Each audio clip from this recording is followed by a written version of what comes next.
नमस्कार. आज इथे उपस्थित आदरणीय साहेब, आदरणीय नाना, बंटी दादा, आमचे सगळेच तरुण सहकारी, राहुल दादा, अजय दादा, सचिन भाऊ, सगळेच जण. सर्वप्रथम 5 मिनिटं इंग्लिशमध्ये बोलू. माझ्यासाठी बरं, मला जास्त सोपं पडेल, पण बोलीन. बस थोडंसं एक मला त्याबद्दलही खरं तर मांडायचं होतं. आज इथे उपस्थित सगळेच आमचे ज्येष्ठ मार्गदर्शक आणि तरुण सहकारी आणि मित्रमंडळी, आणि सगळ्यात जास्त वेलकम मला आजचे सगळे स्पर्धकांचा करायला आवडेल, कारण तुम्ही आज या व्यासपीठावर येऊन तुमचे विचार मांडले, जो धाडस तुम्ही दाखवला, हे काही लहान गोष्ट नाही. आणि सगळ्यात पहिले तुमच्या सगळ्यांसाठी मी सगळ्यांना विनंती करेन, टाळ्या वाजवा. खरं तर DG फाउंडेशनच्या मार्फत आणि आदरणीय साहेबांच्या मार्गदर्शनाखाली आम्ही युवकांसाठी, विद्यार्थ्यांसाठी वेगवेगळे उपक्रम इथे राबवतो. गेले 13-14 वर्षांपासून आमचे सहकारी ॲडव्होकेट राहुल पडवळदादा भीमाशंकर करंडक महोत्सव स्वतः त्यांच्या टीमबरोबर ऑर्गनाईज करतात. त्याच्यात वेगवेगळ्या विषयांमध्ये कॉम्पिटिशन असते. त्याच्यातही युवकांच्या कलागुणाला वाव देण्यासाठी तो एक व्यासपीठ तयार झालेला आहे आज आपल्या उत्तर पुणे जिल्ह्यात. त्याच्याशिवाय DG फाउंडेशनच्या मार्फत आपण वारंवार या वक्तृत्व स्पर्धासुद्धा धरतो. आणि आमचं काही दिवसांपहिले असंच आम्ही बसून जेव्हा बोलत होतो की आपण काय केलं पाहिजे विद्यार्थ्यांसाठी, तर आमची जी विद्यार्थी संघटना जी आता उभी झाली आहे, त्यांचं असं म्हणणं होतं की आपण विद्यार्थ्यांसाठी एक वक्तृत्व स्पर्धा धरली पाहिजे. कारण आजकालची जी तरुणाई आहे ती फार अवेअर आहे. सगळेच न्यूज वाचतात, सगळ्यांना सगळ्याच विषयी माहिती असतं. इंटरनेटमुळे, कम्प्युटरमुळे, मोबाईलमुळे आता कोणताही विषय आपल्यापेक्षा फार दूर राहिला नाही. मला माझी एक स्टोरी सांगायची होती.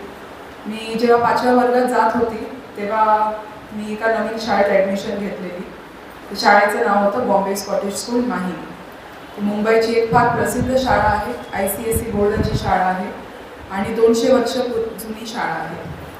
मी पहिल्या दिवशी जेव्हा शाळेत गेली तेव्हा मी फार घाबरलेली होती, कारण आमच्या घरात कधीच कोणी इंग्रजी बोललं नाही. आणि शाळेत गेल्यावर ते टीचर काय बोलायचे ते समजलं नाही आणि मुलं काय बोलायचे ते समजलं नाही.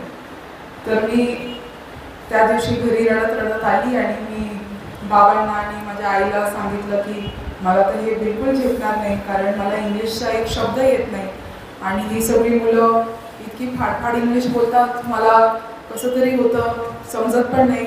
आणि माझं एकदम असं 1ली, 2री, 3री वर्गाच्या मुला एवढं इंग्लिश होतं आणि लाज वाटायची त्यांची असे आपल्याहून चांगले बोलणाऱ्या मुलांसमोर बोलायची. तर तेव्हा आम्ही एक आयडिया काढली. इंग्लिश पिक्चरची DVD, आमच्या घराजवळ एक DVD लायब्ररी होती, तर तिकडे 50 रुपयाला 2 दिवसासाठी भाड्याने DVD, तो जमाना होता. आता काय तुमच्यापाशी नेटफ्लिक्स वगैरे OTT सगळं काही आहे. 50 रुपये 2 दिवस DVD भाड्याने घ्यायची.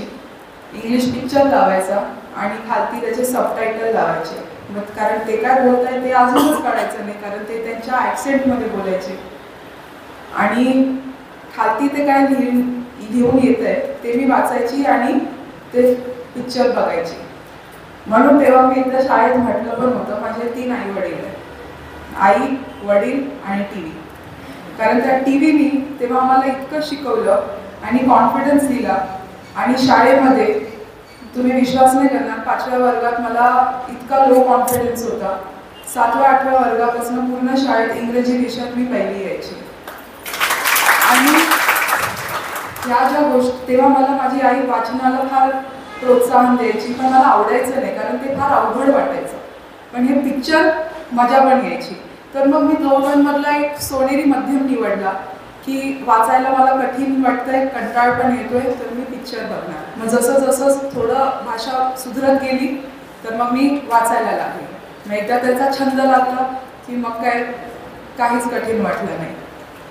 तर इंग्लिशमध्ये बोलायला मला मग 10वीमध्ये 9वीमध्ये मी आमच्या शाळेत जे डिबेट कॉम्पिटिशन व्हायचे त्याच्यात सहभाग घ्यायचे आणि एक अत्यंत भांडकुदळ डिबेटर म्हणून माझी ओळख तिकडे निर्माण झाली असायची. तर सगळे टीचर मला डिबेटच्या आधी सांगायची, हा खेळ आहे, शास्त्रीने घे, तुला जिंकायचं आहे, पण ही कॉम्पिटिशन आहे. आणि तो कॉन्फिडन्स इतक्या सगळ्या लोकांमध्ये बोलायचा तो फक्त आपल्या भाषेवरती काम केल्यामुळे आला.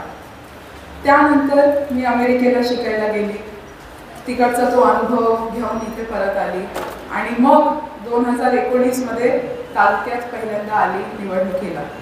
तेव्हा एक दिवस साहेब मला म्हणाले, तुला भाषण करायला लागेल. मला असं वाटलं की मी 5व्या वर्गात परत पहिल्यांदा गेली, कारण मला परत भीती वाटली. म्हणजे मी रडायला लागली, मी काय बोलणार, मला अशी मराठी नाही येत. इथे सगळे इतके उत्कृष्ट भाषावाले सगळी लोक आहेत, तुम्ही मला म्हणताय स्टेजवर जा आणि भाषण कर, आणि ते सुद्धा मराठीत. आणि माझे एवढे हातपाय कापत होते, तरी मी कसं तरी धाडस केलं. आता ते भाषण मी काही दिवसात पहिले पाहिलं होतं यूट्यूबवर. ज्यांनी कोणी टाकलं त्याला मी काढायची विनंती करेन. पण मला आनंद आहे की आजही जसे काळे सर बोलले किंवा जसे आमचे नाना बोलतात किंवा बंटी दादा ज्याचं वक्तृत्व खूप चांगलं आहे आणि साहेबांचा तर काही विषयच नाही, तसं आजही मला बोलता येत नाही. कदाचित त्याच्यासाठी फार प्रॅक्टिस लागेल. तर त्याच्यासाठी मी पहिला टप्पा क्रॉस केलाय. मराठी पिक्चर बघते मी सबटायटलला, पण अजून मराठी पुस्तकांना हात लावला नाही आहे. जेव्हा ते होईल तेव्हा ती पण भाषा कदाचित मला अजून बरी बोलता येईल. पण सांगायचा अर्थ हे आहे तुम्हा सगळ्या मुला मुलींना की प्रॅक्टिस केल्याशिवाय, धाडस केल्याशिवाय आणि चुका केल्याशिवाय काहीच बरोबर होत नाही. पहिल्या अटेम्प्टमध्ये कुठलीच गोष्ट बरोबर होतच नाही. तर ते आपल्याला परत परत करायला लागतं. लाज जरी वाटली, भीती जरी वाटली, थोडासा कमीपणा जरी वाटला, आपल्याला लोक काय म्हणतील, आपल्याला हसतील का, हे सगळे डाऊट मनात येणं हे साहजिक आहे. मला नाही वाटत हे तुमच्या वयामध्ये किंवा कोणत्याही वयामध्ये लोकांना कधी ना कधी हे मनात येतच. पण आपण तरीही प्रयत्न केला पाहिजे. आणि 4दा केलं तर 5वींदा आपलं अजून भाषण चांगलं होतं, आपलं लिखाण चांगलं होतं. मी जेव्हा तुमच्या वयाची होती तेव्हा मला पत्रकार बनायचं होतं माणिकाका, आणि तेव्हा मला साहेब नेहमी म्हणायचे, तुला पत्रकार जर बनायचं असेल तुला वाचन खूप करायला लागेल. तर मी TV बघणं पूर्ण बंद केलं. मी नुसतं न्यूज चॅनल बघायची आणि नुसतं न्यूजपेपर वाचायची. आणि खूप म्हणजे मला असं ठरवलं होतं की हेच करणार, अजून काहीच करणार नाही. असो, ते काय झालं नाही, वेगळंच काही झालं. पण तरीही या सगळ्या प्रॅक्टिसेसनी मला एक गोष्ट खूप शिकवली की आपला विचार नीट मांडणे ही एक खरंच कला आहे. ही सोपी कला नाही आहे. ज्या लोकांमध्ये ही चांगले गुण असतात आपण त्यांना गृहीत धरतो आणि म्हणतो की याला असंच जमलं, पण ते करायला आपण जेव्हा जातो तेव्हा आपल्याला समजतं ते किती कठीण आहे. आज तुम्ही तर एवढ्या लहान वयात इतक्या मोठ्या लोकांसमोर इथे येऊन बोलायचं धाडस केलं. मला अभिमान वाटतो तुमचा, कौतुकही वाटतं. आणि मी हेच सांगेन तुम्हा सगळ्यांना की तुमच्यासाठी, तुमच्या हक्काचं व्यासपीठ उपलब्ध करायसाठी आम्ही सगळेच तुमच्या पाठीशी आहे. तुम्हाला ही स्पर्धा असेल, अजून कोणती स्पर्धा असेल, अजून कोणता विषय असेल, आदरणीय साहेब असं एकही आपली मागणी नसते ज्याच्या मागे साहेब आपलं ते पूर्ण करायला मदत करत नाही. एकचदा त्यांनी मला आयुष्यात नाही म्हटलं होतं, ते होतं जेव्हा मी त्यांना म्हटलं मला अमेरिकेला शिकायला जायचं आहे. पण शेवटी ते सुद्धा त्यांनी ऐकलं, कारण माझं वक्तृत्व चांगलं होतं आणि माझी आर्ग्युमेंट बरोबर तिकडे मांडली होती. आणि तेव्हापासून मी पाहत आहे की जी गोष्ट योग्य असेल साहेब त्या गोष्टीला कधीच नाही म्हणत नाही. आणि आपल्या तालुक्याच्या मुलामुलींसाठी तर कधीच नाही. तर आपल्या मुलांच्या विकासासाठी त्यांनी जे होलिस्टिक डेव्हलपमेंट केलेलं आहे तालुक्यामध्ये, मग त्याच्यात आपली सगळी तालुक्यातली शिक्षण संस्था असतील, क्रीडा संकुल असतील, सगळं काही जे साहेबांनी उभारलेलं आहे, अवसरीचं कॉलेज असेल, NCERTच्या ज्या शिक्षण संस्था आहेत, DG फाउंडेशनच्या मार्फत सुद्धा जे स्कॉलरशिप देतात, ह्या सगळ्या एक फक्त आपल्या तालुक्यातल्या मुलामुलींना घडवायसाठी त्यांनी उभारलेल्या गोष्टी आहेत. ते स्वतः जिल्हा परिषदेच्या शाळेत 11वी-पर्यंत शिकले आणि मग ते मुंबईला गेले. आता त्यांची कहाणी मी त्यांना सांगू देईन, कारण त्यांच्या तोंडून ती ऐकायला अजून छान वाटेल. पण साहेब, मी तुम्हाला विनंती करेल की तुम्ही तो अनुभव नक्की सांगा, कारण पराभवातनंही तुम्ही स्वतःला कसं उभारू शकता हे सुद्धा लहान मुलांना आणि या वयाच्या मुलांना जाणणं फार गरजेचं आहे असं मला वाटतं. आणि तुम्हाला सगळ्यांना मी मनापासून खूप शुभेच्छा देईन. इंग्लिशमध्ये 5 मिनिटं परत कधी बोलीन. आज माझं भाषण जरा लावून झालेलं आहे, तरीही यूट्यूबवरती आमचे जे काही जवान सेंटरच्या मार्फतही जे कार्यक्रम होतात त्यात माझं निलेश भाऊंसारखं काम असतं. त्याच्यात जराच मला सूत्रसंचालन करावं लागतं आणि खरंच इंग्लिश बरं. आता साहेब आग्रह करताय म्हणून परवा दिवशी आमच्यासाठी फार मानाची गोष्ट घडली. अमेरिकन कॉन्सुलेट मुंबई त्यांचा फोन आला आम्हाला आणि ते म्हणाले की आमचे 2 डिप्लोमॅट आहेत, ते अमेरिकेहून येत आहेत आणि त्यातले एक डेमोक्रॅट पार्टीची आहे, म्हणजे त्यांची जी डावी पार्टी आहे, तिकडे 2 पार्टीचा सिस्टम आहे, आणि एक आहे रिपब्लिकन पार्टीची, त्यांची उजवी पार्टी आहे. तर त्या 2 पार्टीचे प्रतिनिधी अख्ख्या देशात प्रचार करत आहेत आणि यावर्षी अमेरिकेत त्यांच्या राष्ट्रपतींचं इलेक्शन आहे, तर त्याबद्दलची माहिती ते जगातल्या सगळ्या देशांमध्ये देत आहेत. तर त्यांची विनंती होती आम्हाला की तुम्ही आमच्या या 2 वक्त्यांना आम्ही त्यांना होस्ट केलं पाहिजे आणि आमच्या मुंबई डायलॉग ऑन वर्ल्ड अफेअर्समध्ये त्यांच्यासाठी एक संधी निर्माण केली पाहिजे. तर मग तेव्हा ते दोघे आले आणि त्यांना एक मॉडरेटर म्हणून मुंबईच्या कॉन्सुलेटमधले एक व्यक्ती मिस्टर रॉब अँडरसन ते तिथे उपलब्ध होते आणि त्यांच्यामध्ये जी चर्चा झाली तिघांमध्ये. आता हे सगळे टॉक सगळ्यांसाठी फ्री आहे बघायला यूट्यूबवरती आणि अटेंड करायलाही फ्री आहे. तर जे कधी जर कोणी मुंबईला असेल तर नक्की अशा आमच्या या इंटरनॅशनल अफेअर्स किंवा फॉरेन पॉलिसी डायलॉग्सला तुम्ही नक्की या. आणि या डायलॉगमध्ये सुद्धा त्यांनी तिकडच्या निवडणुकींबद्दल सांगितलं. निवडणुकींमध्ये जे रशिया आणि फेसबुक असेल, ट्विटर असेल, म्हणजे मार्क झकरबर्ग असेल, इलॉन मस्क असेल, त्यांचा जर काही इंटरफिअरन्स होतो त्यांचं इलेक्शन मॅनिप्युलेट करायला, त्याच्याबद्दल आम्ही त्यांना प्रश्न विचारले, त्याच्याबद्दलही त्यांनी माहिती दिली. आणि तिकडचं राजकारण आपल्या राजकारणापेक्षा किती वेगळं आहे हे आम्हाला शिकायला भेटलं. तिकडच्या काय परिस्थिती आहे. आता सगळ्यात मला असा एक शॉकिंग गोष्ट ही वाटली की मला माहीत नव्हतं हे की अमेरिकेत आपल्याकडे कसं दर 1 किलोमीटरवरती एक इलेक्शन बूथ असतो, तिथे 10-10 मैलवर असतो आणि कोणाला परवानगी नाही आहे की तुम्ही जर लाईनीत उभे आहात मत द्यायला तर कोणाला परवानगी नाही आहे त्यांना पाणी द्यायला.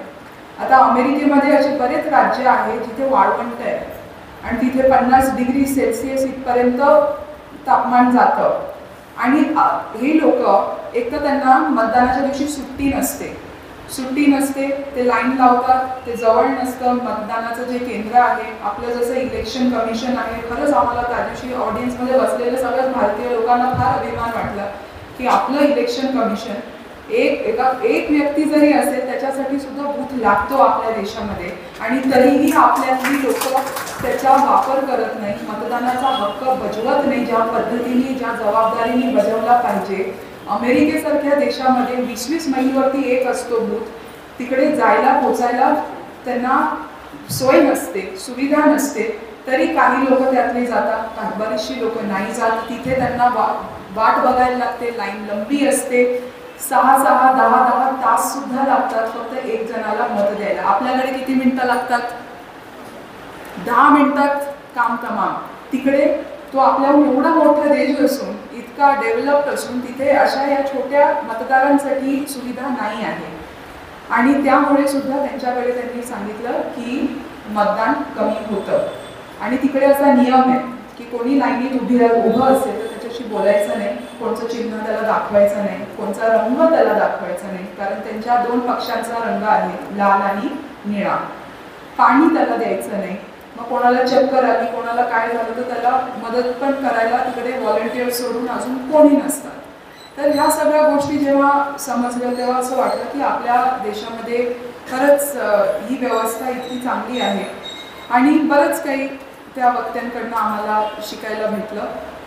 आणि फॉरेन अफेअर्स काय आहे त्याच्याबद्दलही मी तुम्हाला एवढंच विनंती करेन मुलांनो की आज तुम्ही 21st सेंचुरीमधली मुलं आहात, तुम्ही टेक्नॉलॉजिकल रेव्होल्युशन नंतर भारतात जन्मलेली मुलं आहात. तर आज भारताची जी पोझिशन आहे वर्ल्ड अफेअर्समध्ये ती एकदम महत्त्वाची आहे. आज आपण जगातली 5वी सगळ्यात मोठी इकॉनॉमी आहोत आणि आज आपलं म्हणणं काय आहे हे जगाच्या राजकारणात त्याची नोंद घेतल्या जाते. तर इतर देशांमध्ये काय चालतं, आपल्या आजूबाजूच्या देशांमध्ये काय चालतं याचा जर तुम्ही अभ्यास केला तर तुम्हाला खूप त्याच्यातनं माहिती मिळेल, तुम्हाला फार फायदा होईल आणि कळेल की नक्कीच आपला देश कुठल्या मार्गावर आहे आणि आंतरराष्ट्रीय घडामोडींमध्ये आपला किती सिंहाचा वाटा आहे. मला अधिक अजून काही बोलायचं नाही आहे. साहेब सॉरी, ते इंग्लिशचं राहूनच गेलं, पण आता हे सगळे इतके जण होते, सगळे सिनियर मंडळी पण होते, म्हणून मराठीमध्येच त्यांना सांगितलं. इंग्लिशचं भाषण आपण परत एकदा कधीतरी ठेवू, पण तुम्ही आता यूट्यूबवर सुद्धा बघू शकता. साहेबांचे आणि आदरणीय नानांचे दोघांचे मला फार मनापासून धन्यवाद द्यावेसे वाटतात की तुम्ही आमच्यासाठी इथे खूप काय उभं करून ठेवलं आहे, पण हे व्यासपीठसुद्धा उभं करून ठेवलं आहे. DG फाउंडेशनसुद्धा आहे आमच्या विद्यार्थ्यांसाठी आणि आज या सगळ्या मुलांनी जी एवढी हिंमत दाखवून इथे त्यांची कला दाखवली आहे त्यांच्या सगळ्यांचं मला फार कौतुक वाटतं, त्यांचं अभिनंदन. आमचे जे परीक्षक आहे अक्षदा शिंदे आणि काळे सर, तुमचंही दोघांचं अभिनंदन. तुम्ही गेल्या 10 दिवसांपासून सगळ्या कॉलेजेसमध्ये जाऊन इतक्या मुलांचे सगळे भाषणं ऐकत आहात आणि त्याचं छान पद्धतीने तुम्ही इथे आता सर विश्लेषणसुद्धा केलं. आणि आमची जी विद्यार्थी संघटना आहे, राष्ट्रवादी काँग्रेस पक्षाचे विद्यार्थी, युवक, युवती, तुमच्या सगळ्यांचं अभिनंदन. खूप उत्कृष्ट पद्धतीने इकडे आज ही कॉम्पिटिशन तुम्ही आयोजित केली आणि या सगळ्यांचे सूत्रधार आमचे राहुलदादा पडवळ, तुमचंही अभिनंदन. विद्यार्थ्यांच्या प्रश्नांसाठी तुम्ही नेहमी अग्रेसर असतात आणि तालुक्यात जेवढी पण आपली विद्यार्थ्यांची कामं असतात किंवा कार्यक्रम असतात त्याच्यात तुमचा सगळ्यात मोठा वाटा असतो. तर खूप खूप धन्यवाद आणि